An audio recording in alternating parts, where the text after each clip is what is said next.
ब्रह्मणि चरति इति ब्रह्मचारी तस्य भावः ब्रह्मचर्यम्।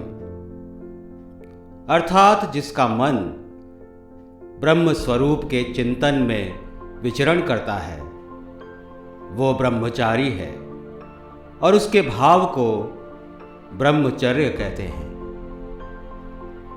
उपनयन से प्रारंभ होकर समावर्तन संस्कार तक चलने वाली इस विकास यात्रा में सामान्य अर्थ में इसी को ब्रह्मचर्य आश्रम माना जाता है, किंतु इसकी गहराई में जाएं तो एक ब्रह्मचारी के 3 कर्तव्य हैं: दैहिक विकास, बौद्धिक विकास और आध्यात्मिक विकास।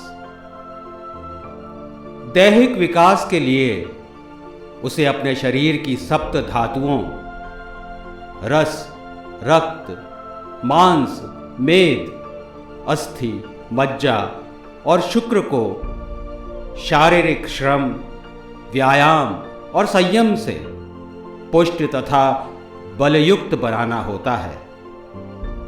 इन धातुओं के पुष्ट होने से देह ओज पूर्ण बनती है और ओज पूर्ण शरीर में ही बुद्धि का विकास होता है। बौद्धिक विकास के लिए विभिन्न विद्याओं और शास्त्रों का अभ्यास एवं अध्ययन करना होता है। देह और बुद्धि की पुष्टि के उपरांत गुरु के मार्गदर्शन में ब्रह्मचारी आध्यात्मिक विकास की ओर अग्रसर होता है। विकास की ओर उन्मुख इंद्रियों के लिए संयम और स्वाभाविक वृत्तियों को सुनियोजित रखने के लिए गुरु के नियंत्रण में रहकर चरित्र निर्माण करना ही ब्रह्मचर्य आश्रम का उद्देश्य है। ये काल मनुष्य जीवन का आधार है।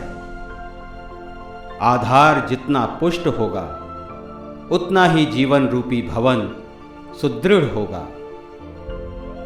अतः आयु के विकास क्रम में 4 आश्रमों में विभाजित मानव जीवन यात्रा का प्रवेश द्वार तथा जीवन वृक्ष का मूलाधार है ब्रह्मचर्य आश्रम।